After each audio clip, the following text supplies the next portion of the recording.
Varicose veins కి సరైన చికిత్స కోసం సంప్రదించండి ఎవిస్ హాస్పిటల్. నమస్తే రమగారు. నమస్తే జయ. రమగారు, మనకి ఈ నెలలోనే పోలిపాఠ్యం ఉంది, పోలీస్ వర్గారోహణ. ప్రతి సంవత్సరం మీరు చెప్తూనే ఉంటారు, ఏ సంవత్సరానికి ఆ సంవత్సరమే కదా. అదే కదా. మరి పోలిపాఠ్యమి అంటే ఏంటి, దాని విశిష్టత, దీనికి ప్రత్యేకించి ఒక కథ కూడా ఉంది కదా, అది ఇంకొకసారి చెప్పుకుందామండి. నీకు కూడా నోటికి వచ్చేసింది.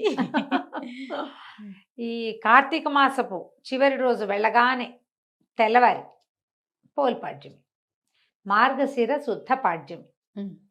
కార్తీక మాసపు మొదటి రోజు బలిపాడ్యమి చేస్తాం. అవును, ఆ రోజున బలి చక్రవర్తి ప్రీత్యర్థం దీపాలు పెడతాం, దానాలు చేసుకుంటాము కదా. చివరి రోజు ఇప్పుడు ఈ పాడ్యమి నాడు కార్తీకం మొదలైతే బలిపాడ్యమి నాడు పోలిపాడ్యమితో కార్తీక ఆరాధనలు మొత్తం పూర్తయిపోతాయి. కార్తీక పురాణం వింటాం కూడా పూర్తయిపోతుంది.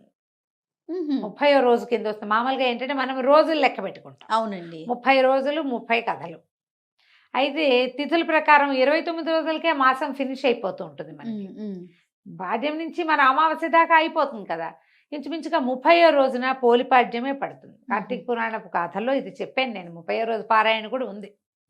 30వ రోజు కార్తీక పురాణ శ్రవణం ఉన్నది. ఓకే. కానీ ఒకసారి మళ్ళీ చెప్తే, ఇదేంటంటే నెల పొడుగునా దీపాలు పెట్టిన వాళ్ళు ఆఖరి రోజైనటువంటి ఈ కార్తీక అమావాస్య దిగగానే వచ్చే పాడ్యమి నాడు తెల్లవారుజామున నీటిలో దీపాలు వదిలిపెట్టడం, జ్వాలాతోరణ సమర్పణ చేస్తారు. నీళ్లలో అమ్మ వెళ్ళిరా అని కార్తీక దీప జ్యోతిని పంపిస్తారు, సాగనంపటం. ఈ నెల రోజులు స్నానాలు చేస్తారు. తెల్లవారుజామునే ఒక పొద్దులు ఉంటారు, ఉపవాసం చేస్తారు, పూర్తిగా నక్తాలు ఉంటారు. తర్వాత దానాలు చేస్తారు, రకరకాలు దుప్పట్లు గిప్పట్లు అలాంటివి కూడా దానం చేస్తాము. మనం బట్టలు వస్త్రదానం చేస్తాం.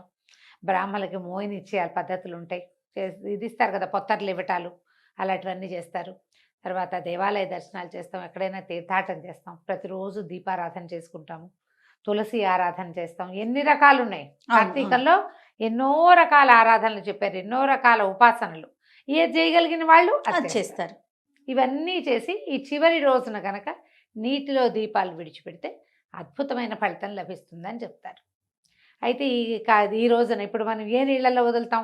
మనకి ప్రవాహాలు లేవు, కాలువలు లేవు, ఏమీ లేవు, ఓవర్ హెడ్ ట్యాంకులు ఉన్నాయి అంతే. అందరికీ ఏం చేయలేం కదా. అందుకని సూక్ష్మంలో మోక్షం ఒక బకెట్లో, ఒక అరటి దొప్పలో ఏం చేసేవాళ్ళు అంటే, ఇది వరకు ఈ ప్రమిదలు వదిలిపెట్టడం కాదు, అరటి దొప్ప. ఈ అరటి దొప్పలు ఎక్కడి నుంచి వస్తాయి? మనకి అరటి చెట్టు కాండం తాలూకు డిప్పలు తీస్తాం. ఓకే, తీస్తే అది ఇట్లా ఇలా దవ్వలాగా ఇలా చిన్న అర్ధచంద్రాకారంలో వస్తుంది. దాన్ని చిన్న చిన్న ముక్కలుగా కట్ చేసి ఒక దాంట్లో అంత దానికి 1 2 3 4 4 5 కంతలు చేస్తే అది ఏంటంటే అడుగు భాగం బేస్ ఉంటుంది. ఓకే, దాంట్లో మనము నేతులు, ఆవు నేతిలో ముంచినటువంటి పువ్వొత్తుల్ని వేసి వెలిగిస్తే అందులో నెయ్యి హవనం అయ్యేదాకా, హుతం అయ్యేదాకా ఆ దీపం వెలుగుతుంది. ఆ జ్వాల అలా వెళ్తూ ఆ నదిలో తన తాలూకు దీపశక్తిని చూపించుకుంటూ వెళ్తుందన్నమాట.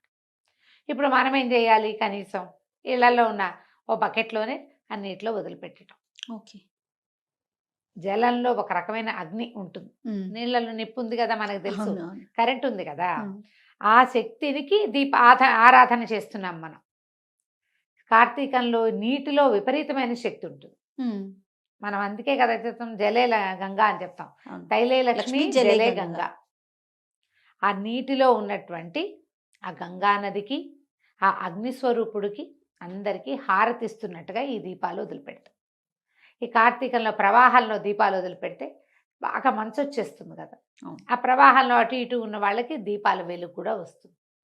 ఆ దీపం వల్ల వచ్చేటువంటి కాస్మిక్ ఎనర్జీ, ఒక రకమైన ఇది వస్తుంది కదా, దీపశక్తి, అది మన నుంచి ముందుకెళ్తుంది అన్నమాట.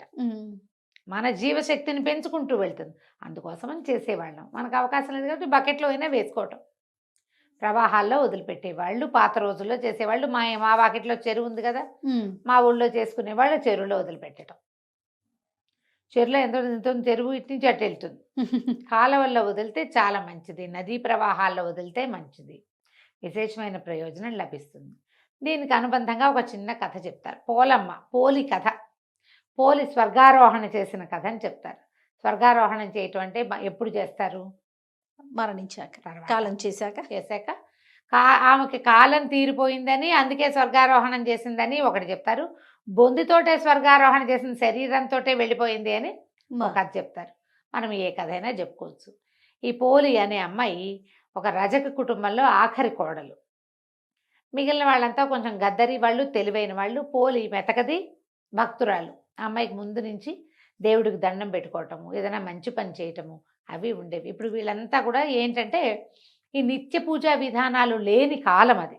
ఓ ఈ కథాకాలము రోజువారీ దీపారాధన చేయటం, రోజువారీ భజన చేసుకోవటం, రోజువారీ పూజలు, గుళ్ళోకి వెళ్ళటాలు అవి లేవు.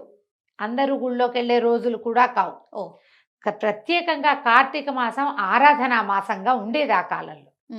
అప్పుడు ఏం చేసేవాళ్ళు, ఈ ఇంట్లో దీపాలు గీపాలు లేక వీళ్ళు నదీ తీరానికి వెళ్ళిపోయి నదిలో స్నానం చేసి నది ఒడ్డునే దీపారాధన చేసుకుని కార్తీక దామోదర ప్రీత్యర్థం దీపారాధన మహంకరిచేని ఎవరన్నా అయ్యగారు మంత్రం చెప్తే చెప్పినట్టు, లేకపోతే దేవుడికి తమకు చేత వచ్చినట్టుగా దండం పెట్టుకుని స్నానం చేయటం, దీపం పెట్టడం. కార్తీకంలో ఇంకా ఏమీ లేదు, స్నానాలు దీపాలు అంతే. అయితే ఈ ఇంటిల్లిపాది వెళ్ళేవాళ్ళు. ఇప్పుడు ఇంటిల్లిపాది వెళ్ళిపోతే తెల్లవారు మళ్ళీ వెనక్కి తిరిగి వచ్చేసరికి ఎండెక్కి వస్తారు. అప్పుడు దీపావళి పని ఎట్లా ఇంట్లో? అందుకని మెతగతగా ఉన్నటువంటి పోలిని ఇంట్లో విడిచేసి ఆ అమ్మాయి తాలూకు 4-5 తోడుకోడళ్ళు, అత్తగారు వెళ్ళిపోయేవాళ్ళు. ఈ పిల్ల కూడా తను కార్తీక స్నానం చేయాలని అదని ఉండేది మనసు. కానీ అది అవకాశం లేదు. ఇంట్లో ఉన్న నీళ్ళే పోసుకొని గంగా గంగా అని గంగాదేవిని తలుచుకుని దండం పెట్టుకునేది. మామూలుగా కొంచెం శ్రద్ధాశక్తులు ఉన్న పిల్ల. వీళ్ళకి రోజువారీ పూజా విధానాలు ఉన్నట్టు కథలో చెప్పరు. ఆ కథాకాలం కూడా అలాంటిది కాదు. ఈ నెలలోనే చేసుకునేవాళ్ళు. 4 రోజులు వాళ్ళు ప్రతిరోజు వెళ్ళిపోయారు. ప్రతిరోజు పాలు దిగి, గొడ్లకు మేత ఎయ్యి, వెన్న దిగి, అది దిగి, ఇది దిగి అని చెప్పేవాళ్ళు. అయితే చివరి రోజైన ఈ పాడ్యమి నాడు అదేంటి అమావాస్య వెళ్ళిపోయింది. ఆ అమ్మాయి అమావాస్య ఉందనే భావించింది. అమావాస్య వెళ్ళిపోతాం. వీళ్ళంతా వెళ్ళిపోయారు దీపాలు పెట్టుకోవడానికి. ఈ అమ్మాయి ఏమనుకుందంటే, ఇంట్లో ఉన్నాం కనీసం ఇక్కడైనా దీపం పెట్టుకుందాం వీళ్ళు వచ్చే లోపలని ఏం చేసింది, ఇక అత్తగారన్నీ తలుపులు వేసుకుంటుంది. వాళ్ళ ఇంట్లో దీపారాధనకి వ్యవహారాలు ఏమీ లేవు. ఉన్నవి పట్టుకెళ్ళి అక్కడ దీపం పెట్టుకుంటారు వాళ్ళు, ఇక్కడేం లేదు. అందుకని అమ్మాయి ఏం చేసిందట, వెన్న చిలికి ఆ కవ్వానికి ఉన్న అది ఇంత ముద్ద రావాలి లెక్క, అది తీసి అక్కడ పెట్టింది. కవ్వానికి వెన్న అంటుకుని ఉంటుంది గాళ్ళల్లో, తెలుసు కదా ముద్దలా ఉంటుంది కవ్వం ముద్ద. ఆ ముద్ద తీసి దాంట్లోంచి అట్లా అలాగా తీస్తే అంత నలకంత వెన్న వచ్చింది. ఆ దొడ్లో ఒక పమిడిపత్తి చెట్టు ఉందట వాళ్ళకి. చెట్టు విచ్చుకుంటాయి కాయలు. అవును. అందులోంచి కొద్దిగా పత్తి తీసి దాన్ని బాగా నలిపి ఒత్తి చేసి ఈ వెన్నతోటి తడిపి ఒక చిన్న ఆకు దొన్నెలో ఆ దీపాన్ని ముట్టించి ఏం చేసింది, చాకలి కడవ ఉంటుంది వాళ్ళ ఇంట్లో, చాకలి బాణ, బట్టలు ఉడకబెట్టడానికి వాడతారు. పొయ్యెక్కిచ్చి చవుడు అవి వేసి బట్టలు ఇస్త్రీ చేస్తారు కదా వాళ్ళు, దాన్ని ఏదో అంటారమ్మా, బట్టల్ని కమ్ము బిడవటం అంటారు. మీ ఊళ్ళల్లో ఏమంటారో నాకు తెలీదు. కమ్ము బిడిచి ఇవ్వు అని చెప్పేవాళ్ళు మా వాళ్ళు. కమ్ము బిడవటం అంటే ఆ నీళ్లు బాగా మరిగించి అందులో సున్నము, చవుడు ఏదో వేసి ఈ దుప్పట్లు కొంచెం గార రంగు వచ్చేస్తాయి, పాత పడిపోయి అంటే మాసిపోయిన దుప్పట్లు అందులో పడేసి ఉడికిచ్చేవాళ్ళు. ఉడికించాక బట్టలు బాగా వేడి నీళ్ళల్లో సలసల్లాడితే ఆ గాళ్ళల్లో అవే నేతలో ఇరుక్కుపోయిన మురికంతా బయటకు వచ్చేస్తుంది. తర్వాత ఏం చేసేవాళ్ళు, శుభ్రంగా జాడిచ్చి 2 దెబ్బలు కొట్టి జాడిచ్చేసి ఆరేసి ఇస్త్రీ చేసి ఇచ్చేవాళ్ళు. కమ్ము బిడవటం, కమ్ము పిడిచినట్టుంది అని చెప్పేవాళ్ళు. దాని పేరే అది, ఇంకా అంతకంటే వేరే ఏముందో నాకు తెలియదు. అయితే ఈ బాణ ఒకటి ఉంది పెద్దది, అవి చిట్టి ఉండవు, బాగా 25-30 దుప్పట్లు ఎట్ ఏ టైం వేసేలాగా పెద్ద చాకలి బాణ, దాని పేరే అది, చాలా పెద్దది. అది తిరగేసి అందులో నీళ్ళు పోసి ఆ బాణలో విడిచిపెట్టింది ఆ దీపాన్ని. అయితే ఏమైంది, అదే సమయానికి విష్ణుదూతలు వెళ్తున్నారట ఆకాశంలో. వెళ్తుంటే ఈ అమ్మాయి ఆ బాణలో దీపం వేశాక గుమ్మానికి ఆనుకొని కూర్చుంది. ప్రాణం పోయింది. ఆ అమ్మాయికి సమయం అయిపోయింది. ప్రాణం పోయేసరికల్లా చటుక్కున వీళ్ళు దిగొచ్చి దేవదూతలు ఎవరు కూడా విష్ణు పార్షదులే వచ్చి ఆ అమ్మాయిని చేదుకొని దాంట్లో కూర్చోబెట్టుకున్నారు. పుష్పక విమానంలో ఒక విమానం వేసుకొచ్చారు వాళ్ళు. వీళ్ళిద్దరూ ఎట్లా ఉన్నారు, శంఖచక్రాలు ధరించి తామర పువ్వులు మెళ్ళలో దండలు కూడా కమలాలంకృతులుగా ఉంటారు వాళ్ళు. సాక్షాత్ విష్ణు స్వరూపులుగానే ఉంటారనమాట. చక్కగా ఉన్నారు, పద్మమాలాలంకృతులుగా ఉన్నారు అని చెప్తారు. ఎప్పుడైతే ఈ అమ్మాయి ఆ విమానంలో కూర్చుందో కాళ్ళు వేళ్లాడేసుకుని కూర్చుందట పక్కన ఒదిగి.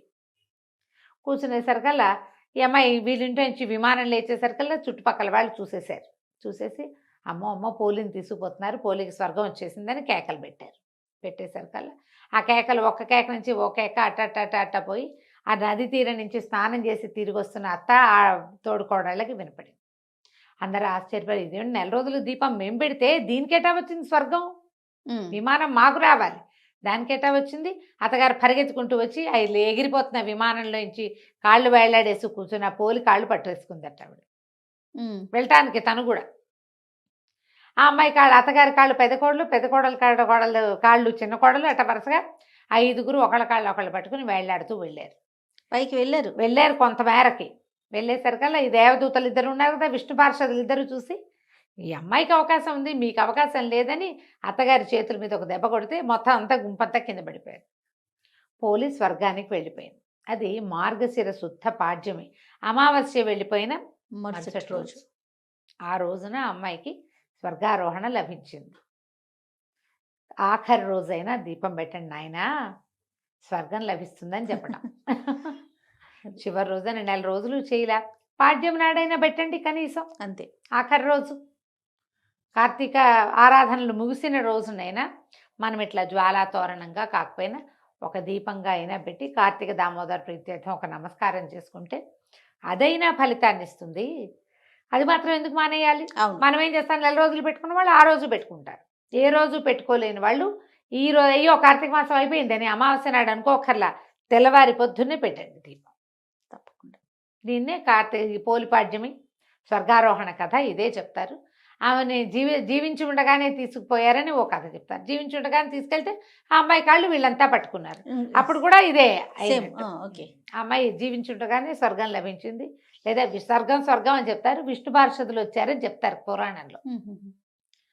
ఆమెకు అవకాశం లభించింది. ఎందుకంటే శ్రద్ధ, ఆసక్తి, భక్తి ఈ మూడిటి వల్ల ఎంత అవకాశం ఉంటే అదేదో బ్రహ్మాండం పగలదీసే పూజ కాకపోయినా చిన్నది కనీసం అందుబాటులో ఉన్న చిన్న దీపం పెట్టి, దేవుడా ఇదంతా నీ వల్ల అని ఒక దండం పెడితే చాలదు, అంతే. అదైనా చాలు. ఆ ఒక్కరోజైనా చేతనైనంత చిన్న దీపమైనా పెట్టి నమస్కారం చేసుకోమని. ఇప్పుడు ఆ రోజు ఈ కథ వినాలా రమ్మగారు? ఈ కథ వినాలి, ఈ కథ తలుచుకుంటే మంచిది.